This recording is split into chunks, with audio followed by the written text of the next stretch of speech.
Pour ce premier jour de classe, c'est le centre de perfectionnement au métier de la mécanique et de l'électricité dans la commune de Koumassi que la ministre de l'Éducation nationale, de l'enseignement technique et de la formation professionnelle, en compagnie du secrétaire d'État chargé de l'enseignement technique et de la formation professionnelle et du préfet d'Abidjan, a choisi pour commencer sa tournée dans les établissements. Pour cette rentrée scolaire 2019-2020, ce sont 5 établissements qui ont été réhabilités par la municipalité de Koumassi.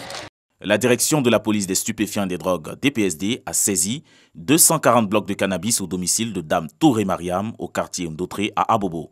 1 kg de drogue venue du Ghana d'une valeur de 50 millions de francs CFA. C'est suite à un appel anonyme que cette saisie a pu être opérée. Cette opération rentre dans le cadre de la lutte contre le trafic illicite de drogue initiée par l'État. Interpellée, Dame Touré Mariam, âgée de 35 ans et ménagère, est entre les mains de la DPSD. L'enquête suit son cours jusqu'au démantèlement de ce réseau de trafic de drogue. Le Parti démocratique de Côte d'Ivoire, PDCI-RDA et ses alliés, dont les militants se reconnaissent en l'ex-président Laurent Gbagbo, désormais ensemble, se préparent pour un meeting. Les principaux organisateurs considèrent ce meeting de la réconciliation comme un nouveau départ pour la paix en Côte d'Ivoire. Les nouveaux alliés prévoient cet événement pour le 14 septembre prochain. Si la date est connue, ce n'est pas le cas pour le lieu. Par ce geste, Kandia Camara remet aux 41 directions régionales une décision des consignes à suivre pour une année scolaire apaisée et de qualité.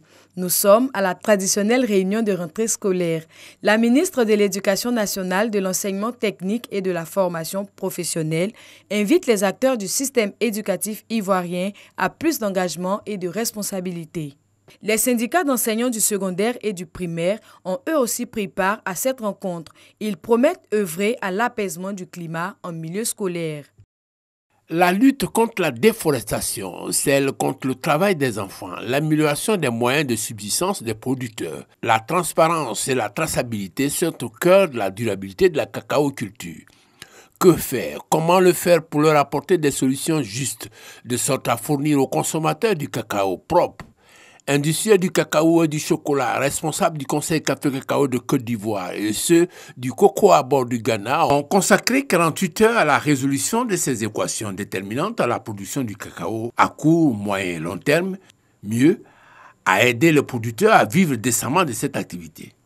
Aux industriels d'avoir du cacao en quantité et en qualité pour leurs usines, aux consommateurs d'avoir des produits finis propres. Au terme des travaux, les parties ont convenu d'une chose essentielle, l'élaboration d'une stratégie de communication sur les actions à entreprendre conjointement. Ils ont choisi librement de servir la nation au sein de la police nationale. Issus de la 43e promotion cycle 2019-2021, ils viennent de parachever 4 mois de formation commune de base simultanément au centre d'instruction de Kouass à Dabou et à l'école nationale de police. Cette cérémonie constitue une étape importante dans la carrière de ces 1309 recrues, incorporées le 6 mai 2019, en ce sens qu'elles consacrent leur entrée effective dans la famille de la police nationale. 61 élèves commissaires, 249 élèves officiers et 999 élèves sous-officiers ont été présentés au drapeau en présence du ministre de la Sécurité et de la Protection civile Vagondo Diomondi. Il s'agit particulièrement de présenter le drapeau aux nouvelles recrues à l'issue de la formation assurée par des instructeurs militaires en provenance de l'armée de terre. C'est une visite ministérielle sur les chantiers de réhabilitation et de rénovation des CHU et hôpitaux du district d'Abidjan. L'inspection du ministre de la Santé, Eugène Akaolé, vise l'état des lieux pour certains établissements et l'état d'avancement des travaux pour d'autres. Cette visite intervient dans le cadre du démarrage des prestations de la CMU prévues dès le 1er octobre. Le ministère, le point focal, rassure de la disponibilité des infrastructures et des médicaments. Le projet d'aménagement du CHU de Cocody se concrétise par la signature de cette convention entre la Côte d'Ivoire et le Japon. Un signe qui traduit la ferme volonté des deux pays à améliorer significativement le service de santé maternelle et infantile du Grand Abidjan. Le financement de la réhabilitation des infrastructures et la fourniture en équipement offerts par le Japon s'élève à plus de 20 milliards 815 millions de francs CFA.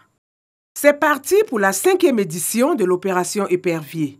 Cette initiative vise à mener des opérations d'envergure afin de lutter efficacement contre le grand banditisme avec la particularité de sécuriser l'année scolaire. Pour cette 5e édition, le lancement de l'opération s'est tenu dans la commune de Yopougon. À la fin de la cérémonie, une patrouille des forces de défense et de sécurité qui compose l'opération Épervier 5 a sillonné la commune de Yopougon.